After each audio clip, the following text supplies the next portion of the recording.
Halo semua, perkenalkan nama saya Bertrand Cornelius Siniapa dengan NIM 11S22031. Di sini pada week 14 ini saya akan menjelaskan yaitu tentang input dan output.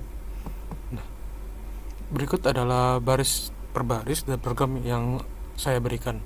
Yang pertama yaitu include std.h merupakan direktif prosesor yang menyertakan file header std.h yang berisi fungsi-fungsi standar untuk input dan output dalam bahasa C seperti printf, scanf, dan file. Nah, berikutnya inmine ini merupakan prosesor yang menyertakan file header studio.h yang berisi fungsi-fungsi standar untuk input dan output. Baris ini menandai awal fungsi main yang merupakan titik masuk program utama. Berikutnya file pointer ini akan digunakan untuk menunjuk ke objek file. Pointer ini digunakan untuk membuka, membaca, dan menulis ke file. Yang berikutnya yaitu input pointer sebenarnya fopen itu baris ini menggunakan fungsi fopen untuk membuka file dengan nama input text dengan mode R atau membaca. Fungsi fopen ini mengembalikan pointer ke objek file jika file berhasil dibuka atau null jika terjadi kesalahan. Berikutnya itu file pointer fopen sampai return. Jadi versi ini meriksa apakah file berhasil dibuka atau tidak. Jika file pointer bernilai 0, artinya terjadi kesalahan dalam membuka file. Program akan mencetak kesalahan ke layar dan menghentikan program dengan mengembalikan nilai 0 dari fungsi main atau fungsi utama tadi. Berikutnya yaitu integer x. Ini baris ini mendeklarasikan variabel x yang bertipe integer yang akan digunakan untuk menyimpan data yang akan dibaca dari file.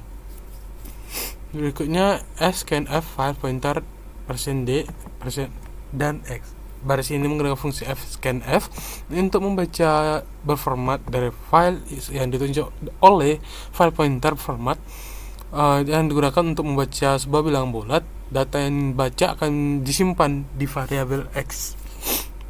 Berikutnya yaitu printf data dari file. Baris ini akan mencetak data yang telah dibaca dari file ke layar. Berikutnya yaitu file close, yaitu untuk menutup file. Berikutnya itu file pointer fopen ini. Baris ini menggunakan fungsi fopen untuk membuka file dengan nama output.txt dengan mode W atau menulis. Jika file tidak ada, file akan dibuat. Jika file sudah ada, kontennya akan dihapus. Fungsi ini mengembalikan pointer ke file objek file jika berhasil atau null jika terjadi kesalahan. Dan yang terakhir printf pointer ini jika berhasil dibuka atau tidak, dia akan bernilai 0. Artinya terjadi kesalahan dalam membuka file. Program mencetak pesan kesalahan ke layar dan menghentikan program dengan mengembalikan nilai 0 dari fungsi utama atau fungsi main. Langsung saja kita jalankan. Pertama-tama kita mengetik yaitu input doctext yang ini adalah inputnya. Jika kita jalankan dengan program yang kita buat, maka dia akan di sini diketik data dari file yaitu 100, yaitu inputnya, maka output yang keluar adalah juga 100.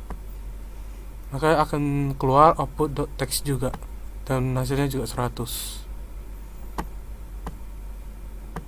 Yang terakhir saya akan menjelaskan yaitu tentang data mahasiswa. Berikut adalah penjelasan setiap baris program. Di sini saya menggunakan include, std.h, std.lib.h, dan string.h. Nah, ini fungsinya fungsi std.h itu fungsi input output standar. std.lib.h itu fungsi-fungsi umum, dan yang terakhir string.h itu fungsi-fungsi pemrosesan string. Nah, berikutnya itu tipe def, struct, char name, cari nama, dan float IPK. Nah, baris ini mendefinisikan sebuah tipe data mahasiswa yang merupakan struktur yang terdiri dari 3 anggota, yang terdiri dari name, array karakter dengan ukuran 10, nama array karakter dengan ukuran 100, dan IPK variable float. Yang berikutnya in main, ya ini fungsi utama dari melakukan titik masuk program utama. Berikutnya file kali file mahasiswa 100 yang berhasil mendeklarasikan sebuah pointer file yang akan digunakan untuk menunjukkan objek file dan mendeklarasikan sebuah array MHS yang berisi struktur mahasiswa dengan ukuran 100. Yang berikutnya dari sini ke sini file sama dengan open hingga return null ini, yang dimana fopen ini untuk membuka file mahasiswa.txt ini dengan menggunakan mode R atau membaca. Jika file tidak dapat dibuka, maka program mencetak pesan kesalahan ke layar dan menghentikan program dengan mengembalikan nilai 0 dari fungsi main atau utama. Yang berikutnya itu charline sampai fgets ini. Nah, dari sini menggunakan fungsi fgets untuk membaca baris pertama dari file dan menyimpan dalam array line dengan ukuran 100. Ini digunakan untuk membaca jumlah data yang akan diproses. Yang berikutnya integer jumlah data sama dengan ini 2. Ini baris ini mendeklarasikan variabel jumlah data dengan nilai 2. Nilai ini menunjukkan bahwa program akan mulai membaca data mahasiswa dari indeks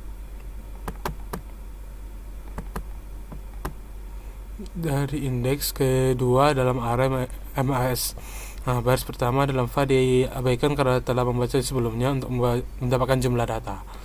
Nah, berikutnya dari while ini sampai jumlah data plus ini, baris ini menggunakan loop while untuk membaca data mahasiswa dari file baris per baris. Fungsi fgets digunakan untuk membaca setiap baris dari file dan menyimpannya dalam array line. Fungsi strtok digunakan untuk membagi baris menjadi token-token yang dipisahkan oleh tanda pagar.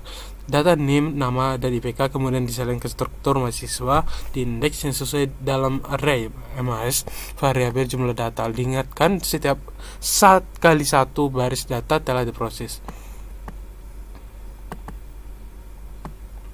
Nah,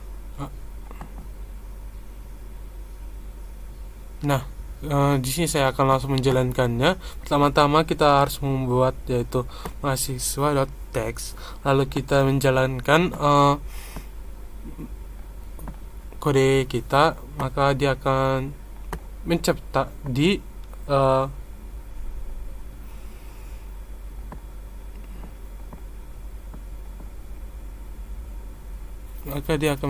sini di output mahasiswa output.text. Nah, di mana jumlah data mahasiswa yang saya buat itu ada 2. Yang pertama yang terdiri dari data mahasiswa 1, maka dia akan keluar data mahasiswa 1 dengan NIM, nama, IPK. Kita di sini dapat menuliskan nama NIM-nya, itunya 11S2031, lalu dengan nama saya dengan IPK 3. Sekian dari presentasi saya. Jika ada kesalahan saya minta maaf. Terima kasih.